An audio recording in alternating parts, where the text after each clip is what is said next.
Bismillahir Rahmanir Rahim. Alhamdulillahi Rabbil Alameen. Wa salli wa sallam ala Sayyidil Awwaleen wal Akhirin. Nabiyyina Muhammadan wa ala alihi wa sahbihi wa barak wa sallam.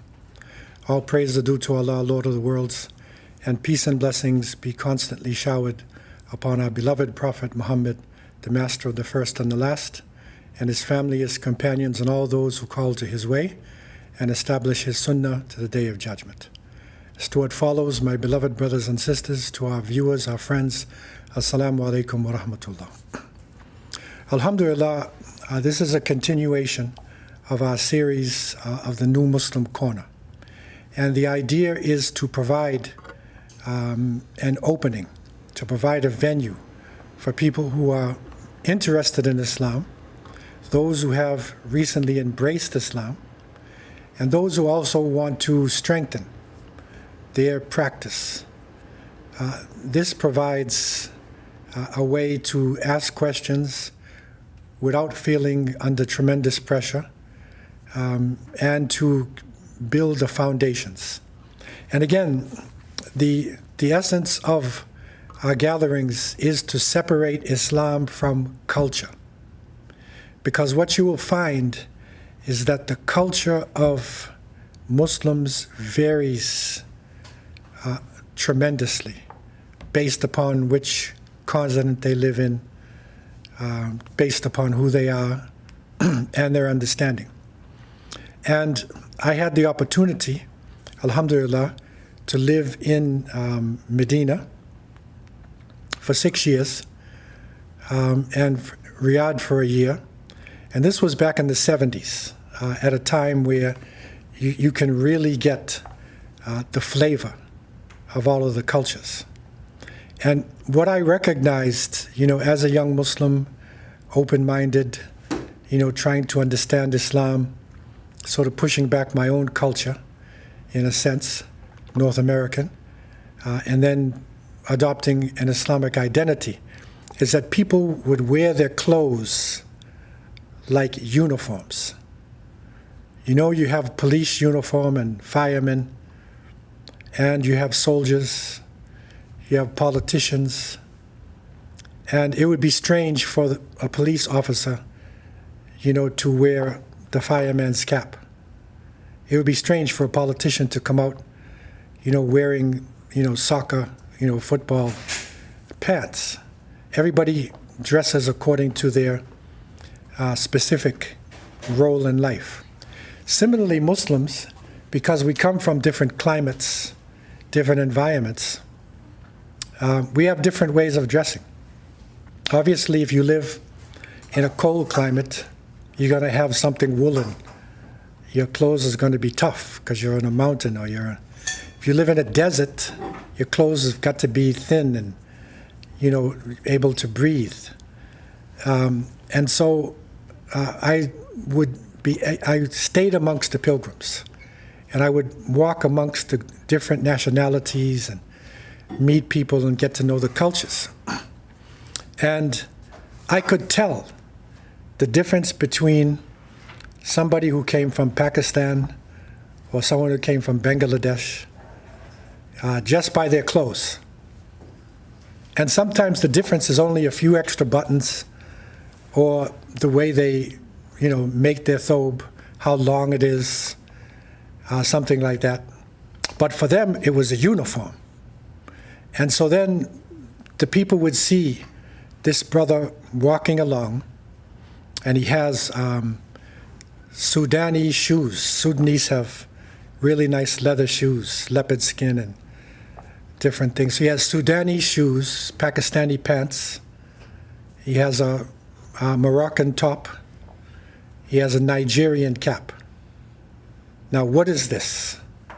So they would look at him and they would say, this is an American, right? Or this is a Westerner. Because we were the only ones who would mix the cultures. And each culture has its strength and weakness. So when you're learning Islam and implementing it, sometimes there is a cultural bias, or there is a cultural flavor in the way it's being taught. Okay, so this is important. And sometimes that flavor is a good thing because it's how people have adapted to Islam as a way of life. But in other cases, it actually can take you away from the original intention of the Islamic action that you're doing. So we want to look at the pilgrimage in a relaxed way, to go through it. We understood in the last session about the spirit of Hajj, that Ibrahim alayhi salam and his wife Hajar, may Allah be pleased with her, the son Ismail alayhi salam, they were the ones who actually initiated the original actions of the pilgrimage.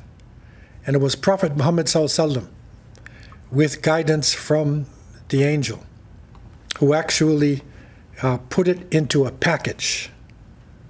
So you actually perform the pilgrimage. And there's a way to perform it properly, and there's also mistakes that you can make. So it is important to understand what it is. And so we want to go through this. And for the new Muslims and those, you don't have to be so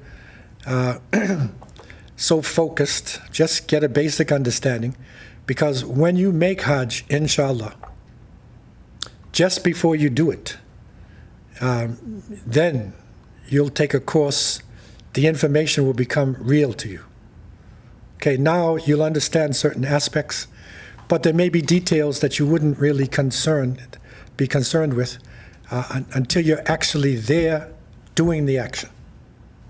And when you're on Hajj, there's hundreds of questions that can literally come up. Tonight we want to just look at the basic aspects of performing Hajj. And so now we are starting the journey.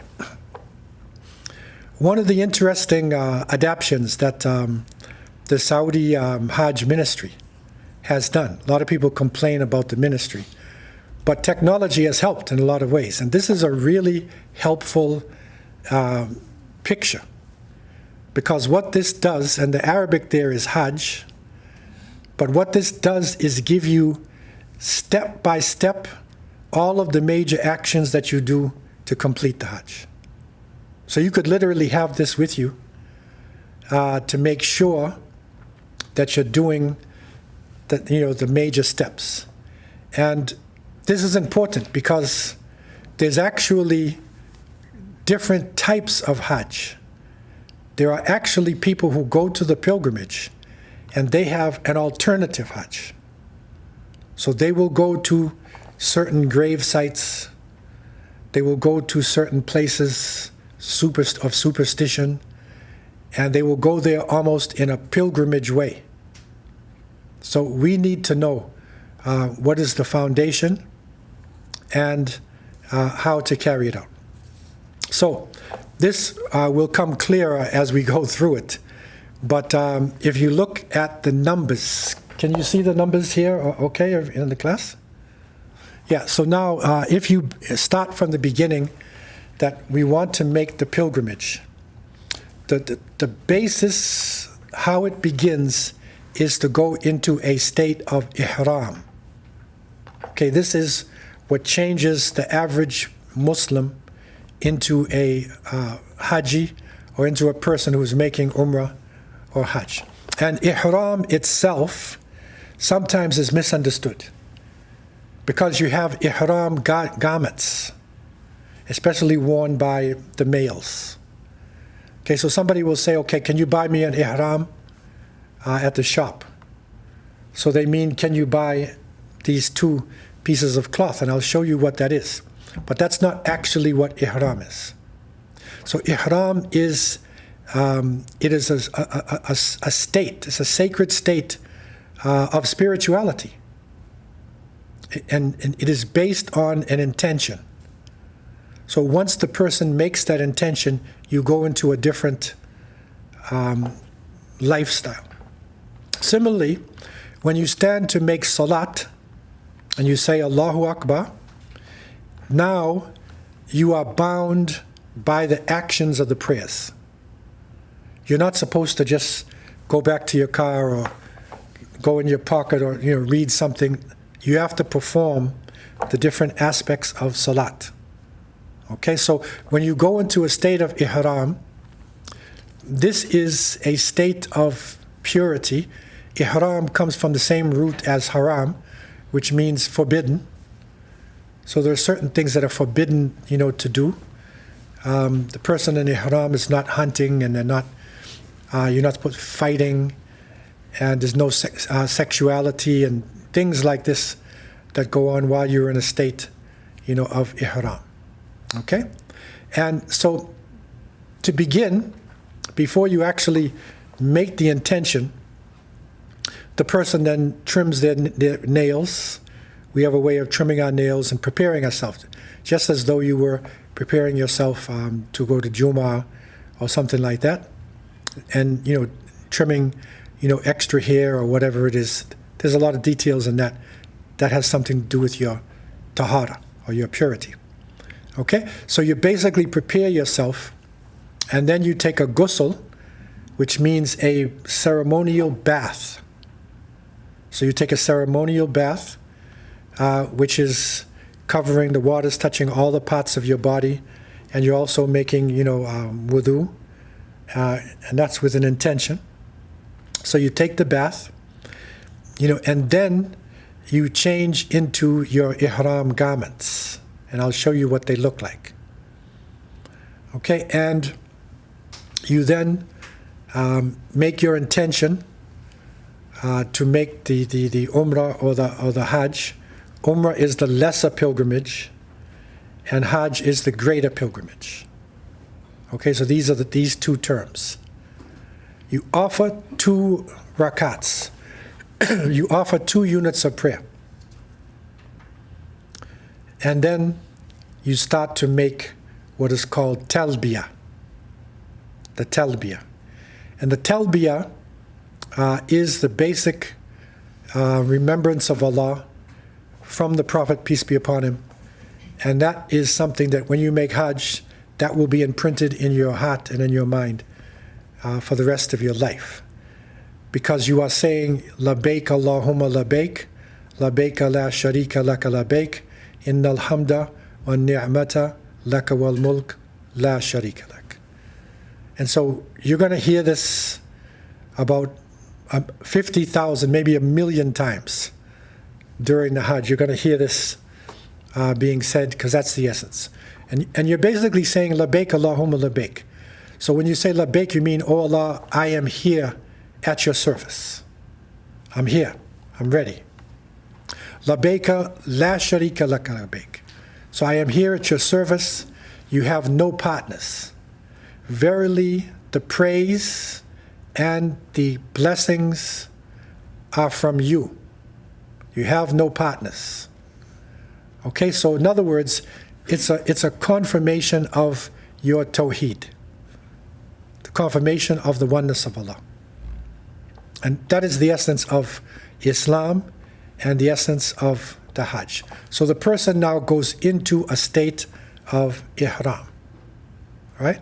Now, this is what the ihram garments look like. The mandatory garment would be for the males, and that is 2 pieces of cloth that are worn. For the female, also, she can wear white if she wants, but there's some relaxation. So it does not have to go to the rigid thing that the males will go through here. And this is typically how women might dress, on when they're in a state of ihram, and they cover everything except their face and their hands. And they're not supposed to be wearing the niqab. They're not supposed to be wearing face veils. That's the sunnah. That's the way that they did it. That's what the Prophet said you're supposed to do. Now, some women, because what the veil was in the time of the Prophet ﷺ, it was something that a woman had choices. So it's a long piece of material, and basically it's held like this. Okay, so the face is shown. Okay, now if she wants to cover everything except an eye, because of some circumstance, she can. If she wants to cover her whole face, she can. right? So it's you have the choice. That's how it originally was. Okay, so these are the basic garments that you would go in when you're making Hajj or Umrah. And it begins as you move toward Mecca, you pass what is called al-miqat. So the miqats are the stations or the places where the actual ihram begins. Okay, now, these are the places you can see where the round red dot is, Al-Juhfa, Dhul Hulayfa, that's Irqin, Qarn al-Manazil, and Yalamlam. So these are people coming into Mecca from different directions. Because in those days, it was basically overland. Okay, so these are the stations that people are coming in. And normally, for instance, if you were coming from Yemen in the south, and you're moving to the desert, you're wearing your regular clothes. But once you reach the point of Yalamlam, that is where the person would stop, then take the bath, and then make the intention for ihram, and they would go into a state of ihram. That would be at Yalamlam. Okay? And so now, from there onwards, you are in a state of ihram. Okay? And so this is the different directions that people will come into when they're making their pilgrimage. Okay? So the people who are now coming from the north, it's all based on, when you pass this place. And, you can look at it it's sort of like boundaries. So these are the boundaries around Mecca, basically. And so the person who is now outside the boundary doesn't have to be in a state of ihram. They don't have to, these are the ihram garments, right? And for those who just came in, ihram is a spiritual state. It's not the clothes, right? Where you prepare yourself, cutting your nails, whatever, do the ghusl. Then you put on your garments, make an intention, right? So the intention is important. Labbaik Allahumma bi umrah, or you say in your heart, oh Allah, I want to make umrah, I want to make Hajj. Okay, you make your intention. Okay? So this is the miqat station. Now, the question that comes, this is a question you might not be thinking of, but this is a serious question. If by some reason you have to make a Hajj or Umrah, crossing the station, you have to go into ihram, right? But now the problem or the difference is when you fly. Because if you fly, for instance, if you flew from Iraq or Pakistan, and then you're coming west, okay, and then you are actually crossing over. You'd probably land in Jeddah, because Jeddah is the main stop close to Mecca. But remember, now if you're coming that way, you crossed over. You flew over Mecca, and you landed in Jeddah. You see? And they also realized with the new technology, if you're flying from London, England, or the United States, and the height, if you're at a certain height, distances are not the same below. So according to the heights, you see where the Red Sea is. That's a better map. At the top of the Red Sea by Egypt, right there is where you should go into ihram. Because after that, because of heights looking down, you could be crossing into the miqat. And if you cross into the miqat, you've made a mistake, which you'd have to do a sacrifice for or something like that. So what people normally do is that if you are on a plane from London, or if you're on a plane from New York or Karachi, Pakistan, and you knew you were going to fly over, either you go into ihram when you go into the plane, before, you prepare yourself and then go on. And then as the plane is flying by the Red Sea, when it gets close, then you can make your intention. You already have made your actions. And you can go into a state of ihram. Okay, so you can be safe. Now, this is a little bit of a detail. I'm saying it to you because when you make Hajj, this is big. This can cause confusion for some people, right? As to whether they flew into the miqat without being in ihram. Because that means that you made a mistake. And you'd have to sacrifice an animal to make that up. Okay? So this is now going in a simple way. These are the stations. You're now moving toward Mecca. Okay? And the basic place to move towards is Jeddah. People basically planes land in Jeddah. Now, what some people do is that they land in Jeddah in their regular clothes, and then they go to Medina to visit Medina. So their intention is not Hajj. It's not to go to Mecca, it's go to Medina. So they visit Medina, which is in the north. See where Medina is on the top? They go to Medina, and then they make the intention to go to Hajj. So when they pass Dhul Hulayfa, where it says number 1, then you'd go into ihram. Okay, so this is an alternative for those people who might be there. Okay, I want to open up the floor if there's any questions anybody has about this. I don't want this to be too complicated, but just to give you an idea. But I say this because after going on Hajj many times and leading groups, this can be a misunderstanding. Okay, question. What happens? Do you break your ihram the same way you would break your wudu? Like, what would happen if you, if you're flying over and then something happens, like you break your? You know, it doesn't break it. I mean, you still, you would have to, your intention is still there, because you made the intention to go in ihram, but you made a mistake, and you have to do something, to make up for the mistake. But doesn't break like wudu. Okay. No. So if you're flying over and you go into your ihram around the Red Sea and you go to use the bathroom or something like that, it would be considered a mistake? No, going to the bathroom does not break ihram. Okay. No. You basically are doing your bodily functions, is the same. So it doesn't, it's okay.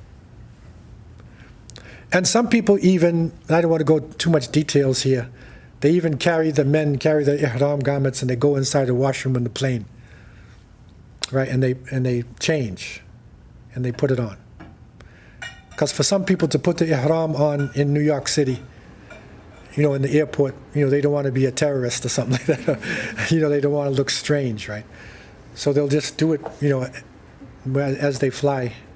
Generally over the Red Sea is where, if you fly Saudi Airlines, that's one good thing about Saudi Airlines, they'll tell you, we're crossing the miqat. That's probably the only airline that I know that will actually, the pilot will say it to you. You're crossing, whoever wants to make Hajj or Umrah, now make your intention. Because we're coming to an area that would be miqat. That's with Saudi Airlines. Okay, so now we're on our way there. Are there any questions online? There's a question, not about miqat, but some Muslims in North America are celebrating Eid al-Adha on Monday. Oh, okay. No, that's another area. Maybe at the end if we have time, but we're just dealing with Hajj and Umrah. Yeah, question. So the state of being ihram, that's only when you're planning on going to Hajj or Umrah, not when you're traveling to the other side of the world and you just happen to be crossing. No, this is special for Hajj and Umrah, and it's an intention. So you make an intention to go to Mecca. You can't land in Jeddah and say, I'm ready, and then decide to change and go to Karachi, Pakistan. You're making your intention, so you go to Mecca. You go straight on. Okay? My question is for when you're flying, because you said if you land in Jeddah, but your intention is first to go to Medina and after that to Mecca. Yeah, so that, You cross in airspace the miqat, right? yeah, so you did cross, but your intention was not to go to Mecca. Your intention was to go to Medina, to visit Medina. Well, in all fairness, that person's intention will be eventually to get to Right, but at that Mecca, point but it- will go first. Right, but at that point it was not. It doesn't matter. then? No, it's acceptable. So this is what some people do. They will go to Medina and then they come in from there. So that is acceptable. Okay. Now, again, this is our little Hajj map. This is a very good adaptation that the Saudi ministry has made. So this gives you all the steps to make Hajj on this little picture here. So we completed number 1. Can you see number 1 here? That's ihram. So you begun your journey. Okay? And, people are saying, the talbiyah, labbaik Allahumma labbaik, labbaik la sharika laka labbaik, innal hamda wan ni'mata laka wal mulk la sharika lak. So you hear that constantly, over. People are saying this, as they go along. And you go down into Mecca. So once you reach into the precincts of Mecca, you prepare yourself to go down to the Kaaba. Now, it is possible to check into a hotel, because sometimes you're traveling with a group, and to even, you could even wash up a little bit. It doesn't break your ihram. And then go down to the Kaaba to make your umrah. Because the Prophet ﷺ did allow people to, some of them took a bath when they reached Mecca. Because imagine, you're traveling on a camel, right? Or a horse in the desert. So they took a bath as they reached, the outskirts of Mecca, or there to go in. So you'll be making umrah. And umrah is the lesser pilgrimage. Okay? And umrah can be made any time during the year. But if you're making Hajj, your umrah, there is a form of Hajj where the umrah is part of it. So you would make your umrah, and then you would wait until the 8th of Dhul Hijjah. So some people might come in 2 weeks before, and they'll make the umrah, but they have to stay there in Mecca until the 8th of Dhul Hijjah of the month, which is today, all right, in the time. And then now you have to make umrah. And your umrah includes, and you can see there, number 2, this is tawaf. So you're going around the Kaaba, okay, 7 times. You go around 7 times, and then you can see the Kaaba where it says Yemeni corner. So when you pass that, you say Bismillah Allahu Akbar. You don't have to touch it. And then the Hajar al-Aswad is the black stone. So you will try to kiss the black stone if you can, but with the size of the crowds, I wouldn't advise anybody except a seasoned rugby player to go near the Kaaba, right? Even that person might get hurt. And it's not that they hate you. It's just that, you're by the thing, and the only thing between, the stone and him is your head. So he's going to move your head, right? It's not hatred. It's just zeal and enthusiasm. Okay? And if you can't do that, then you are allowed to touch it with a cane, or you could point towards it like this. Because Umar ibn Khattab was a very strong 6-footer, and he could fight his way in. And the Prophet ﷺ told him that you're very strong. You could point towards it. So you could say, if it's there, you say Bismillah Allahu Akbar, Walillahil hamd, and then you keep going. You don't have to touch it.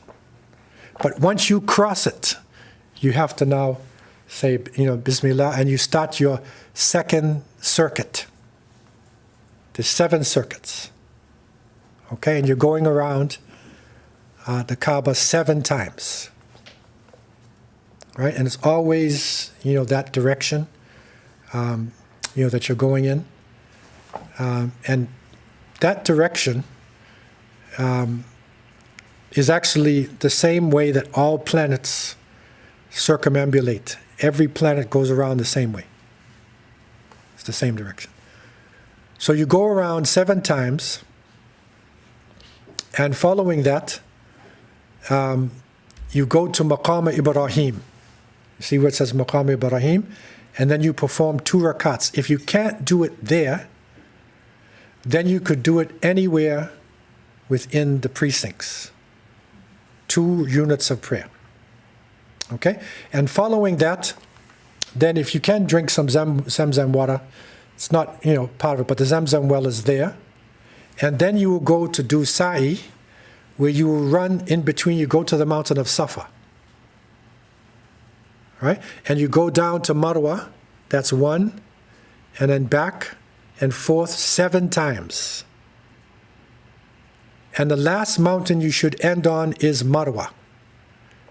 If you ended on Safa, you made a mistake. You should end on Marwa. Okay?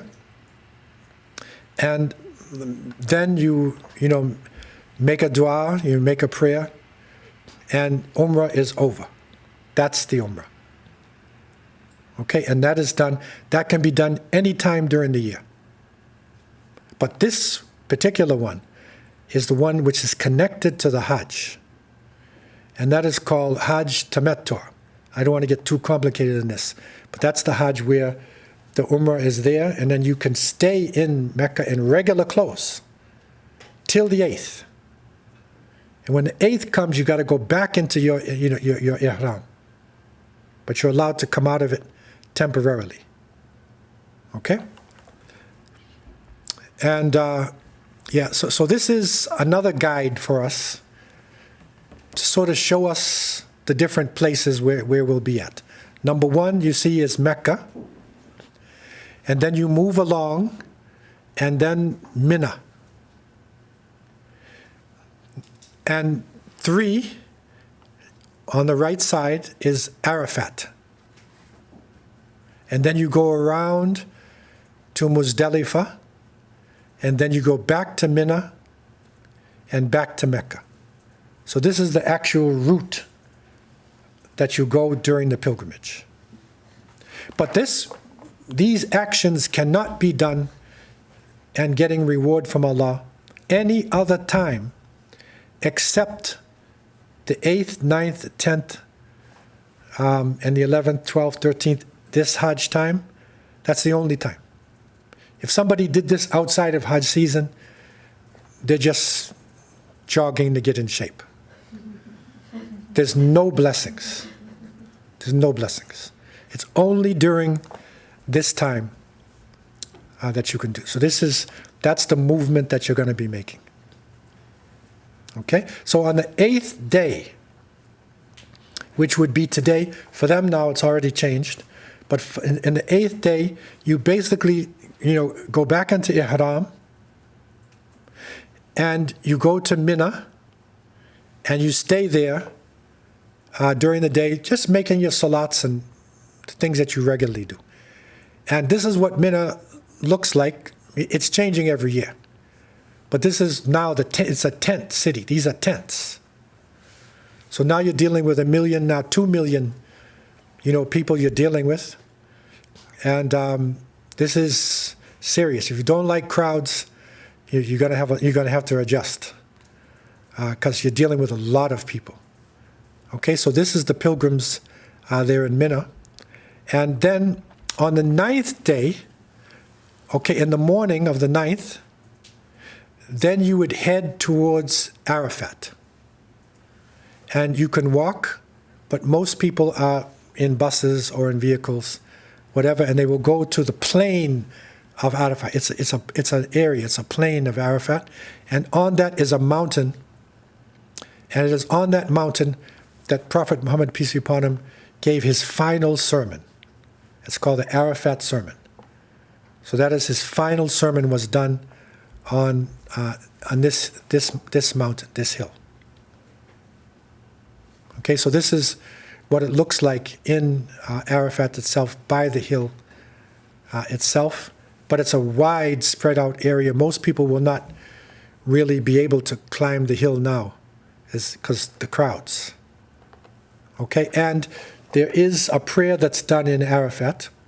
You would make your Dhuhr prayer and your Asr prayer combined. So this is where a combination of prayer, which everybody agrees on. You would make Dhuhr 2 units and then Asr 2 units. There's a sermon that is given there by the Imam. And then the rest of the afternoon, you go back to your tent or you try to go up to the hill and you're basically making dua. You're making prayers. And this time in the afternoon of Arafat is the best possible time to be praying to Allah subhanahu wa ta'ala, is during this time. And this is what people are searching for, is this time here. And the Prophet ﷺ said, Al-Hajj Arafah. The essence of the pilgrimage is Arafat. That's the essence, is to catch this time. And while this is going on the 9th, corresponding to it, in other places we fast. As we learned about the fast of Arafat and the blessings we get, we will make a fast for that. Inshallah, that will be tomorrow, at the time of Arafat. Okay, so going back to our guide now, we were there in Arafat, and you stay in Arafat until Maghrib comes, until the sun sets. This is a minor point, but maybe sometime in your life, I'll just say it to you. Do not leave Arafat until after Maghrib is in, the sun sets. Do not leave Arafat, or you made a mistake. You have to stay till sunset. And I was part of a group dealing with the Hajis, and we had to stop people at the bridge to hold them back. And there were some Saudi taxi drivers who wanted to make some money, and they were just funneling the people out before, right? So they could get out of the place. That is wrong. Stay there until Maghrib comes in. You don't have to make Maghrib immediately there. You can make Maghrib when you reach the next place called Muzdalifah. Combine your prayers. You can combine your Maghrib and your Isha. And all scholars agree on this. Right, so you go to the next place, which is Muzdalifah. Okay? And when you reach Muzdalifah now, it's like Isha time, it's the evening, and then you combine your prayers, and basically you just rest. You camp out. And for people who are not used to camping, you will enjoy the ground, because you're so tired. At that point, you just camp out that night. And that's a shot, sort of how it is there. And you stay in Muzdalifah for the evening. Imagine this place here now. These places are totally empty all year, complete desert, except for this time. 2 million people are now coming in. So that's the night there in Muzdalifah. And in the morning, then you head back to Mina. So you go back to the tent sites that are there in Mina. And that would be the 10th day, okay, which is going to be corresponding to the Sunday, is when they get back to Mina. Okay, so I want to open up the floor for any questions. Are we okay so far? Any questions so far? Concerning, these are the actions you're taking as you move, from tonight, we just want to give you a basic idea of the flow of it. But if you have any questions, floor is open. But this is the basic movement that you will be making with the group. Is there a separation between men and women throughout this entire process? No. I mean, generally speaking, in the mosque where the sermon is being given, there is a women's section and a men's section. But in terms of the general moving around, there is no real separation, no. There's a natural separation that might happen at certain points in your tents, where you might be in your tents, things like that. But there's no specific ruling. Now, when the Hajis arrive back in Mina on the 10th day, this is your busiest day. This is a really busy day. And there's a number of things that you do. One of the things you do, you remember the story of Ibrahim alayhi salam, the prophet, he was tempted by shaitan. And he stoned the devil 7 times. Okay? He stoned him. So therefore, on the first, there's 3 places where he stoned the shaitan, and they set up a jamra, they call it jamra, a place where the stoning happened. And so you would stone, there is the large one, medium, and small. So on the 10th day, you would stone the big Jamra al-Kubra. You would stone that 7 times. And you can see the people just picking up stones. You can just pick up stones from anywhere. And you don't have to worry about stones, because there's billions of them, trillions of them in the area. So you pick up stones, but try not to pick up rocks. Pick up something small, and then you pelt, because it's symbolic pelting. And you can see the people pelting there. The problem is, if you get close here and somebody's far away, and they have a rock, right? And they throw that rock, it could be hitting you in the back of the head. So just get something small and wait your turn as much as you can and try to get as close as you can. It's symbolic stoning of the devil. Some people will lose control of themselves because they're so angry at shaitan. So they'll jump on top of it and beat it with their shoes and scream and curse and everything. But it's symbolic, because that same person may beat the shaitan and then go home and commit sins. And so the shaitan's laughing at you. Right? It's symbolic. So that's one of the actions on the 10th. Other actions would be to sacrifice. This is where sacrifice is there. So they sacrifice the animals. This is an old picture of what it might have looked like 100 years ago or so. But now everything has changed. There's big areas where sacrifice can be done. One of the good things that was instituted by the Hajj ministry is that they would you sacrifice, and they would immediately take the meat and freeze it. And they would ship it to countries where people needed meat. That is an excellent, because before, a lot of meat was wasted. And when I went back in 1973, a lot of meat was wasted. But now they've got a system to preserve the meat. Okay? On the same day, you then, there's a shaving of the hair, right? And that's for the males. The sister can just clip, some of her hair, like that.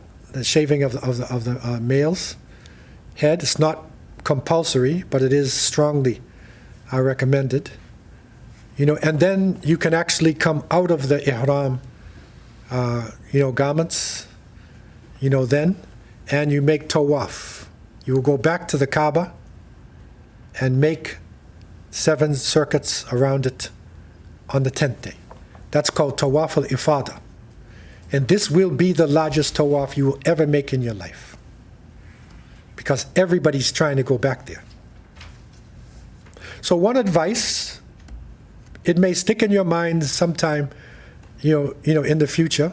It may help you. And if it does, make a dua for me. You don't have to do it right away during the day. You can wait till the morning before Fajr. If you wait for the tawaf till like 3 in the morning, and then you make it, it's empty. Not empty, but I mean it's not like this. But if you try to go right away during the day, then you will come directly into contact with, over 1 million people in this area. It's unbelievable that it is. But doing it in the morning, you're not technically on the 11th day, right? On the 10th, this would be the 10th day. But if you say not during the day, but then to wait till the early morning hours, that would put you up to independence in the 11th. Right. So I'm saying, it is permissible to do it at that time. It is permissible. They allow it to do, even in the evening. It's still okay. Like there is some relaxation. You don't have to do all these things exactly in this order.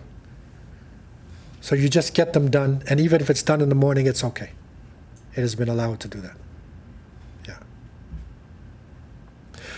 So that's the 10th day for the people there. Okay, so we reached, now the 11th and the 12th, you would then stone, these are the last two Jamras. There's stonings on those days as well. So you would stone, all of them on these days, the 3. It used to look like this, and now it's changed because of the side. They're changing it all the time. It's a big area. You can see the stone. But before, it was just simple. I did it 1 year, and there was none of these overpasses or anything. It was just a town. It was a small town that was there. And then you leave the town, and you go outside, and then you see these 3 round things, and it's there. That's how it was before. But now there's overpasses. So you will follow the crowds and the overpasses, and this is really good. Because sometimes what happened to me, there is that, if you're going this way and a group of people is coming out, then you're facing each other. And it's not out of hatred, because someone's pushing them from their back. So the crowd is coming at you and you're coming at them. And it is really, you can get in this real tough situation.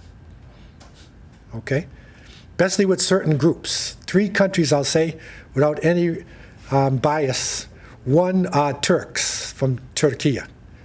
If you see the Turks, watch out. Okay? Because they're really strong and they're united, right? Second group is Nigerians. Okay? Strong and united. And third, Indonesians. So these 3 groups are united and strong, right? And you have to, the best thing is to just go around them. Like, don't go through them, right? Go around them. So the last 2 days, or 3, you could stay for 3. It's called Ayam Tashriq. You could stay for 3, but if you finish, you can leave on the 2nd day before Maghrib, before the day changes. On the 2nd day, you could leave, and your final action would be Tawaf al-Wida. That is your farewell Tawaf. And you make your farewell, Tawaf, and that is the end. That ends the pilgrimage. Okay? So with that, the pilgrimage is done. Now, what some people do, if they didn't do it in the beginning, is they will visit Medina. And it's a nice time. Then they'll go to Medina, and then they will visit the grave of the Prophet ﷺ, Mount Uhud. There's a few historical sites there. Visiting Medina is not part of the Hajj, but it is something that we all should try to do, because there's, for every prayer you make in Medina, you get 1,000 times the reward for any good deed. In Mecca, 100,000 times. Okay? And Jerusalem is 500.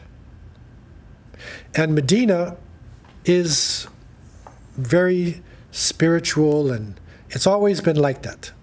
Mecca has always been very hectic pace. Medina is, you really get relaxation, and it is a beautiful experience, being in Medina. And I don't say that because, I used to be part of it. Most people say that go to Medina and Mecca, they notice the difference, right? So you will spend some time there in Medina. Okay, so the floor is open for any general questions anybody has. Yeah. In Mecca, when they're having their congregational prayer, there's a lot of people on the streets that are praying, but they're not connected with other people. Is that valid or is it not? Well, it is generally said that you need to try to be somehow connected. However, because of the nature of the situation, it has been allowed to pray in some, as long as you're within the precincts of Mecca, and you're facing the Kaaba, and you couldn't be shoulder to shoulder with somebody, then it is permissible. They've even allowed people who are in some of the hotels. They have areas in the hotel where you can actually, make prayers as well. So this has been a fatwa, a decision of the ulama. They have allowed in this particular case. Online, is there any question concerning? Do you encourage new Muslims to do the Hajj in groups or individually? Yes. Do I encourage new Muslims to do the Hajj in groups or individual? I would encourage to go with the group. Because if you go by yourself, you don't know what you're doing. And not just a new Muslim, any Muslim. Because when you get there, you're going to have a lot of questions. So there's a lot of things that's going to come up. And it is better to be with a group that has somebody with it who has knowledge. And so when you have a question, you can ask the question to that person. So there's a lot of things, and I don't know the rulings now. Things have changed so much. They even allow people now to go individually, right? I think that's, but in the past, you had to go with a group. In the 70s and 80s, when I was there, in the 70s, you could go individually. And then it shifted to you have to be with a group. Now they've relaxed it. But generally, I would say go with a group because you're with people who have experience and they can answer your questions. Because there's a lot of things that will come up. Okay, floor is open, Ranger. In Medina, my friend mentioned there was 4 masjids that were of special masjids. Masjid Nabawi was one, and then I kind of remember the other 3. I remember I visited. No, it's 3. It's 3 that are special. So it's Mecca, Medina, and Jerusalem. Oh, special ones in Medina alone. Like the first place where our Prophet gave his sermon. Oh, you mean they call ziyarah. It's like taking a visit. So where the first mosque was when the Prophet ﷺ reached Medina, it's Quba. So the Quba mosque there on the outskirts of Medina, that's a place to visit. There's also a place where the trench, we'll see the story of the Prophet, the trench was dug, so they have 5 masjids. There's the Mount Uhud, where there was a great battle, there at the Mount Uhud. So there are a few places like that to visit. But there's none of these have anything to do with Hajj or anything. It's just extra, visits that you're doing.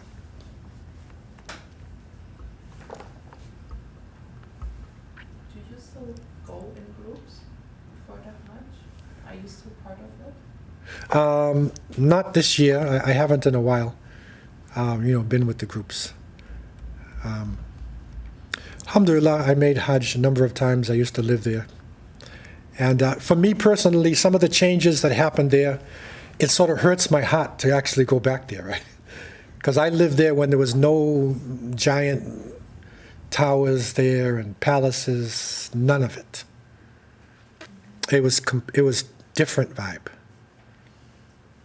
No McDonald's and Burger King and Kentucky Fried Chicken. None of this.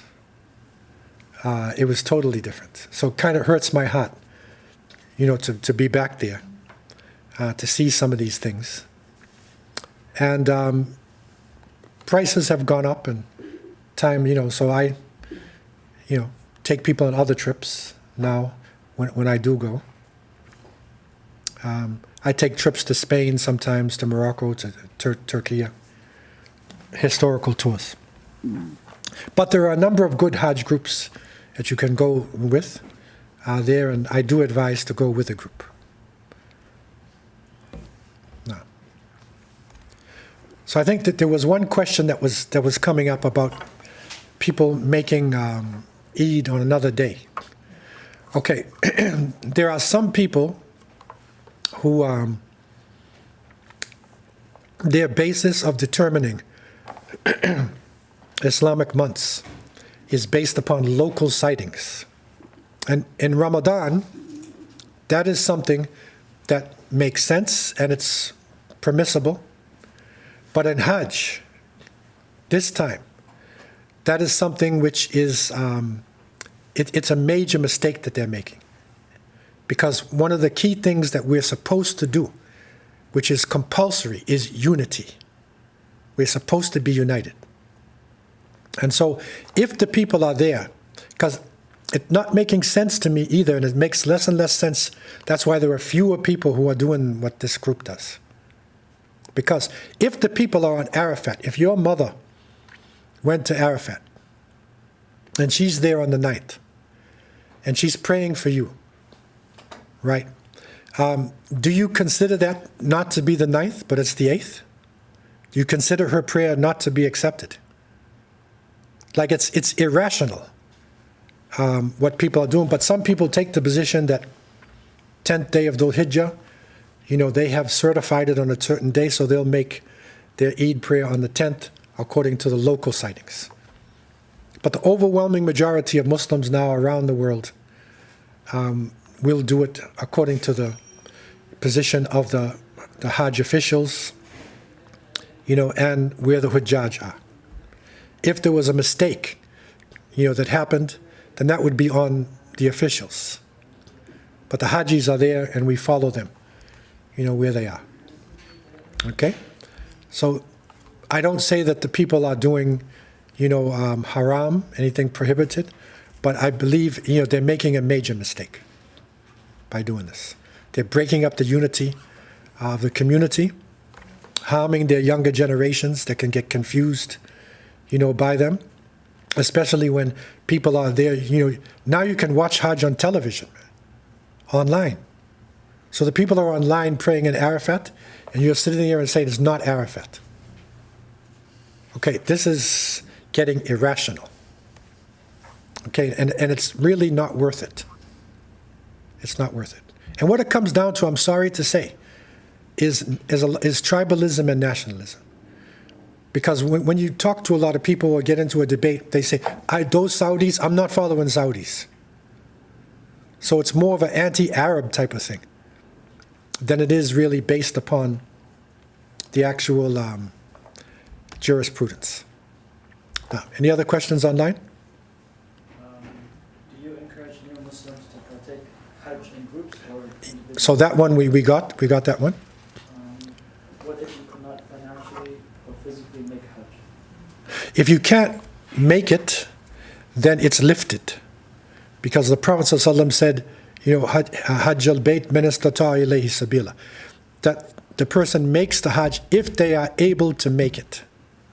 So if the person does not have a zad wa rahila, they do not have the extra provisions to take care of their family and themselves, and the means of travel, you don't have to make Hajj. It's only when you have that, and you are mature, and it's not a wartime situation, then the person should make it. Do you have to be completely debt-free to go to Hajj? Like your student loans, for example? Yeah, no. It has been allowed to make Hajj, but the Hajj will not wipe away the debt. But it is permissible to make the Hajj. At least the going on the Hajj will be dropped, because it is something that we're supposed to do. And I would also advise people to make it when you're younger. It is better, because then you can enjoy it better. Running in between Safa and Marwa, you can, jog, even women at a small pace, and then moving to different places. You will enjoy it better. If you're up in age and you have arthritis and other things, it becomes a burden. And someone has to wheel you around. And you don't get as much satisfaction out of some of the actions. Yeah. So if you have that, you can still go, but you can't take out a loan to go. No, you shouldn't be taking out a loan interest. No, you shouldn't be doing that. No. Online, any other questions? If fiat currency is haram, is Hajj done with fiat money permissible? Okay, I'm not an economic expert in terms of fiat and, whatever. What is that? What does the person mean by that? Fiat money? What do they mean by that? I don't know, it just says fiat currency. I think it means like the national currency, like the dollar. Yeah. So the dollar or whatever, meaning the local currency. Yeah, I think so. If it means the local currency, of course, you can make it whichever way. Permissible. The masjid I'm part of is celebrating Eid on Monday, even though most are celebrating on Sunday. How do I navigate that?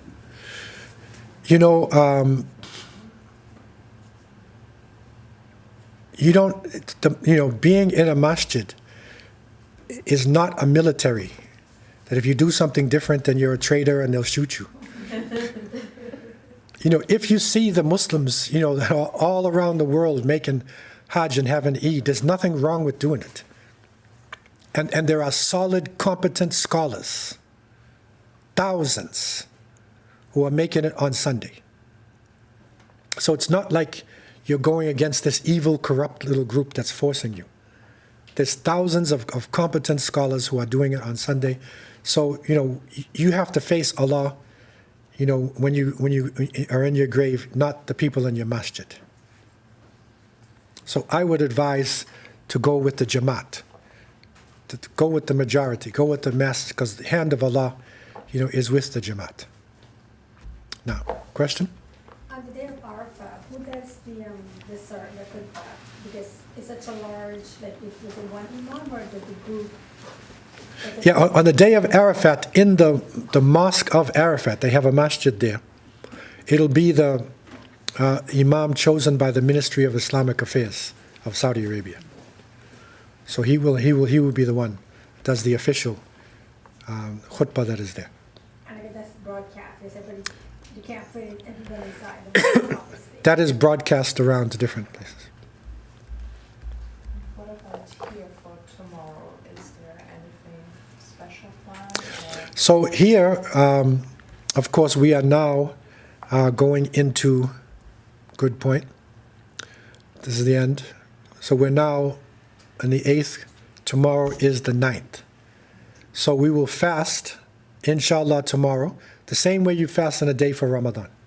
So you get up for suhoor in the morning, and then follow all the rulings of Hajj, of fasting, and then you complete your day. There's no particular activity that is here. Everybody's basically fasting.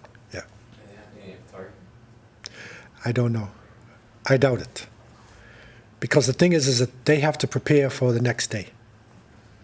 So all preparations will be made for Sunday, because Sunday morning at 9 o'clock, outside there, inshallah, will be the Eid prayers.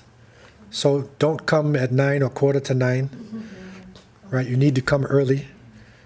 Tell yourself 8 o'clock or something like that, so you're not in a jam, not in a rush to come here. And so this will be our prayers of Eid al-Adha.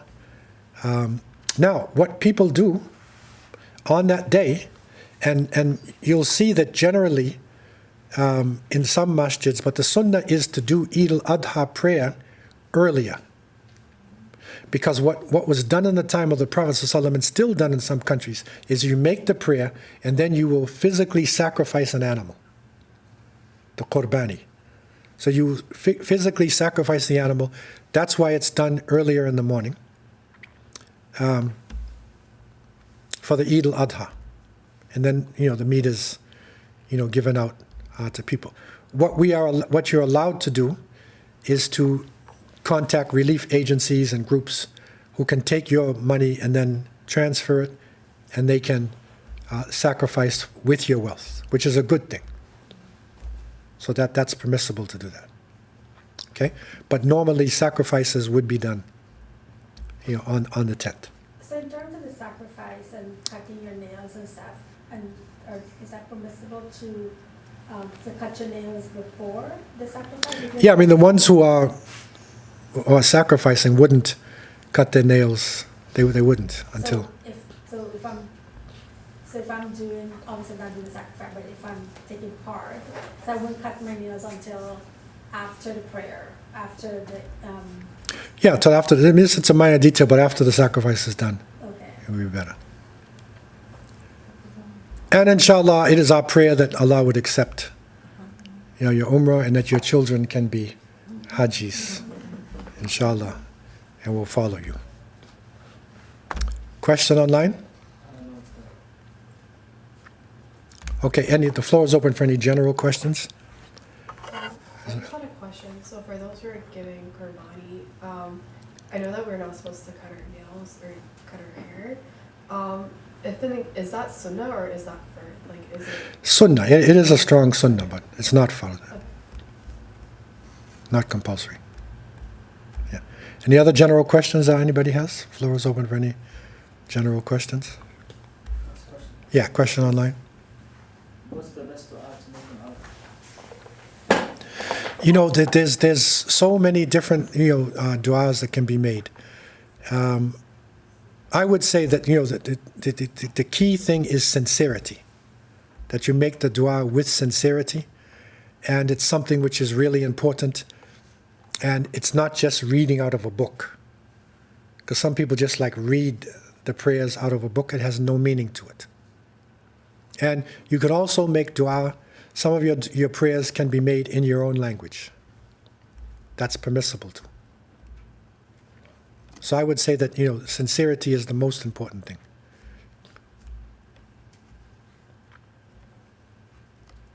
Yeah. On that one, I want to ask was, I'm still trying to learn the prayers, and it's at this point that was a conversation I had for not too long ago. What you say, because that actually ended up in an argument.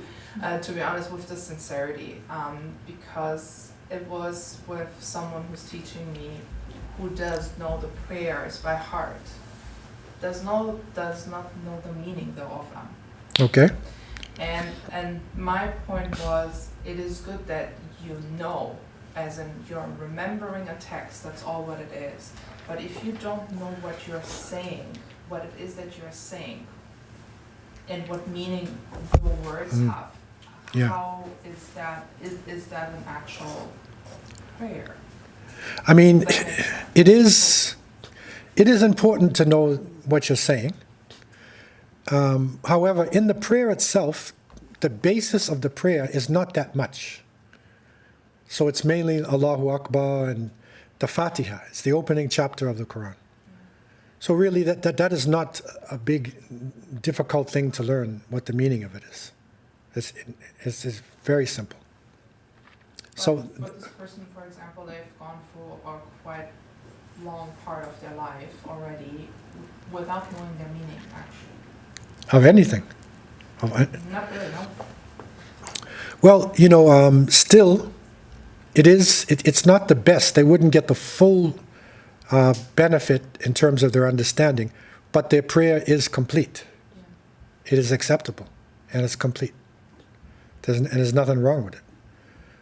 But, it is, again, we're trying to get people out of Islam, just culture, to know what they're actually doing.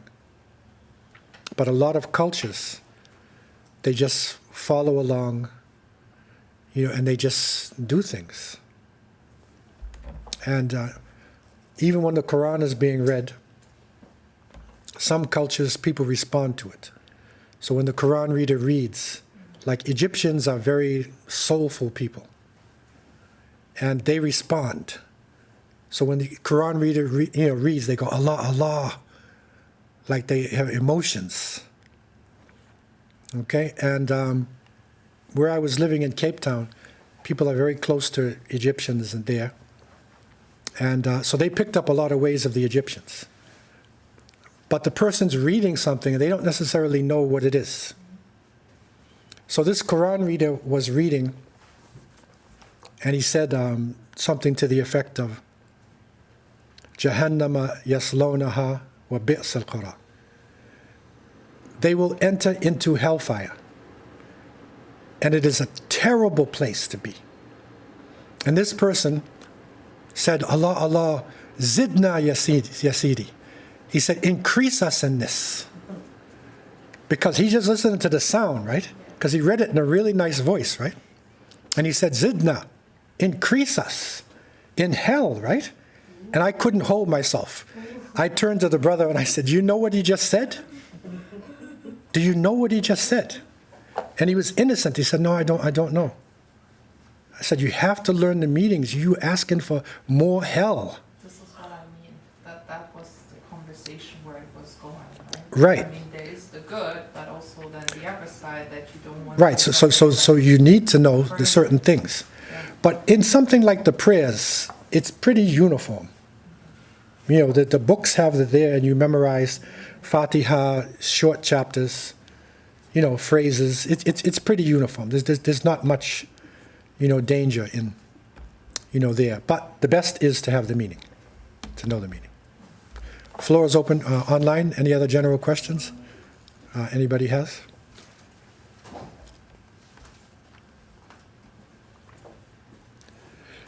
So, inshallah, we'll come to a close now. We can stay around. I don't know if there's anybody has brought refreshments or anything like that. Maghrib is coming soon. And inshallah, tomorrow is the fast. May Allah accept it, you know, from you. And, you know, the Eid will be here. So with this, we'll close the class. Again, this is a new Muslim corner. It's not a regular class. So we do intend to keep the class. So next Friday, inshallah, at 7:30, we will continue, because we're going through the life of the Prophet Muhammad ﷺ and answering questions that people have. So our new Muslim corner will continue, inshallah, next week at 7:30. So we'll see you then, inshallah. Subhanakallah wa bihamdika. نشهد أن لا إله إلا أنت نستغفرك ونتوب إليك وآخر دعوانا الحمد لله رب العالمين والسلام عليكم ورحمة الله.